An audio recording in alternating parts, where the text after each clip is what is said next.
வீடியோவில் இதை பற்றி பார்க்க போகிறோம் அப்படின்னு பார்த்தீங்கன்னா, தமிழக கூட்டுறவு வங்கிகளில் நகைக்கடன் தள்ளுபடி.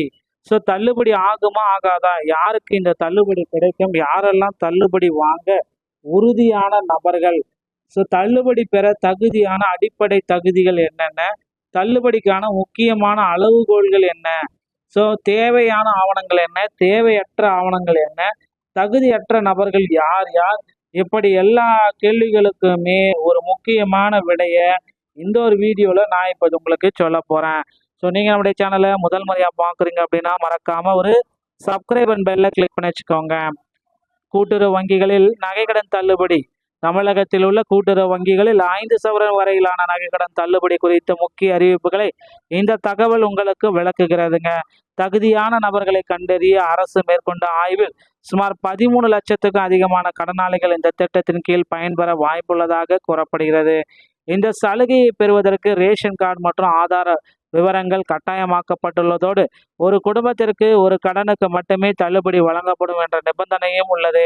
இருப்பினும் அரசு ஊழியர்கள், வருமான வரி செலுத்துவர்கள் மற்றும் வணிக நோக்கத்திற்காக கடன் வாங்கியவர்களுக்கு இந்த தள்ளுபடி பொருந்தாது என தெளிவுபடுத்தப்பட்டுள்ளது.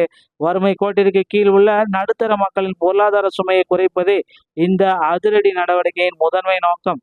தகுதியற்ற விண்ணப்பங்கள் நிராகரிக்கப்பட்ட நிலையில் தகுதியானவர்களுக்கான பட்டியல் மற்றும் புதிய விதிமுறைகள் விரைவில் அதிகாரப்பூர்வமாக வெளியிடும் என்று எதிர்பார்க்கப்படுகிறதுங்க. ஸோ உண்மையான ஏழை மற்றும் நடுத்தர மக்களின் சுமையை குறைப்பதற்காகவே இந்த திட்டத்தை கொண்டு வர போகிறாங்க. வறுமை கோட்டிற்கு கீழ் உள்ளவர்களின் பொருளாதார முன்னேற்றத்தை உறுதி செய்ய இந்த நகைக்கடன் தள்ளுபடி, அதாவது அடிப்படை விதி, இதை பார்த்தீங்கன்னா 5 சவரன். ஸோ அதற்கு குறைவாக அடமானம் வைக்கப்பட்டவர்களுக்கு மட்டுமே தள்ளுபடி. ஒரு குடும்பத்திற்கு ஒரு ரேஷன் கார்டுக்கு ஒரு நகைக்கடன் மட்டும்தான் தள்ளுபடி செய்வோம் அப்படின்றத ரெஸ்ட்ரிக்ட் பண்ணிட்டாங்க. எந்தெந்த வங்கிகளில் வாங்கிய கடனுக்கு தள்ளுபடி?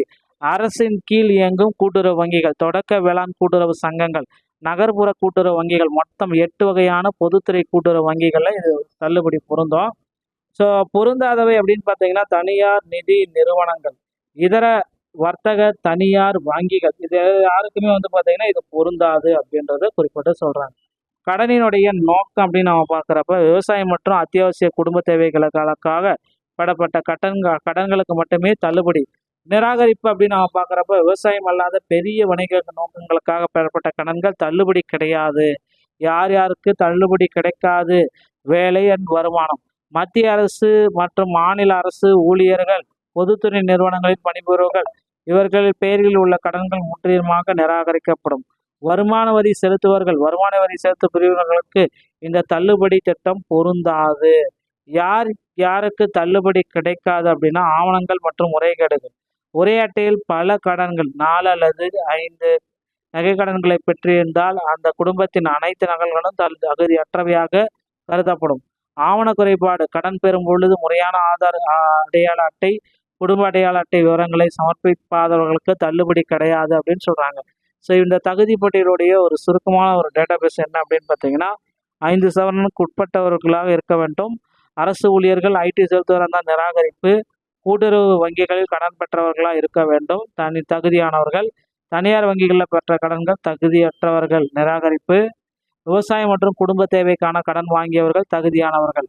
பெரிய வணிக நோக்கத்துடன் கடன் வாங்கியவர்களுக்கு கண்டிப்பாக கிடையாதுங்க. ஸோ சரியான ஆதார் மற்றும் ரேஷன் அடையாள அட்டை சமர்ப்பித்தவர்களுக்கு தள்ளுபடி கிடைக்கும். ஸோ மேலும் ஒரே ரேஷன் அட்டையில் பல கடன்கள் இருந்தால் உங்களுக்கு இந்த தள்ளுபடி அப்படின்றது கிடைக்காது. ஸோ அரசினுடைய அடிப்படை தரவு சொல்வது என்ன அப்படின்னு பார்த்தீங்கன்னா 48,84,726 மொத்த நகைக்கடன் விவரங்கள் எல்லாமே கணினி பகுப்பாய்வு மூலம் வந்திருக்கு. 35 லட்சத்துக்கு மேலே தகுதியற்றவர்கள் என நிராகரிக்கப்பட்ட கடன்கள் இருக்கு.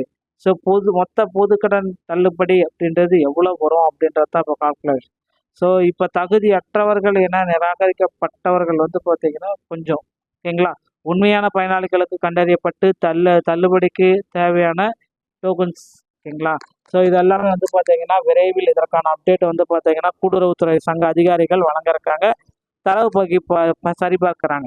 கணினி மூலம் 48 லட்சம் சரவுகள் சரிபார்க்கப்பட்டு இறுதி பட்டியல் தயார் செஞ்சுருக்காங்க. அதிகாரப்பூர்வ அரசாணை மற்றும் பயனாளிகளுடைய பட்டியல் வெளியீட்டுக்கான டைமில் தற்சமயம் இருக்கும்.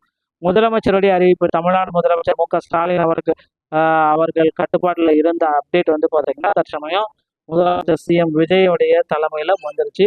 ஸோ இவர் என்ன முடிவெடுக்கிறாரு அப்படின்றத நம்ம எதிர்பார்க்கலாம். தமிழக பட்ஜெட் கூட்டத்தொடர், இடைக்கால பட்ஜெட் கூட்டத்தொடரில் இதற்கான ஒரு அறிவிப்பை வெளியிடுவார் அப்படின்றத எதிர்பார்க்கலாங்க. இந்த ஒரு வீடியோ உங்களுக்கு பிடிச்சிருந்தா நீங்கள் நம்முடைய சேனலோட இணைந்திருங்க. நன்றி, வணக்கம், தேங்க்யூ.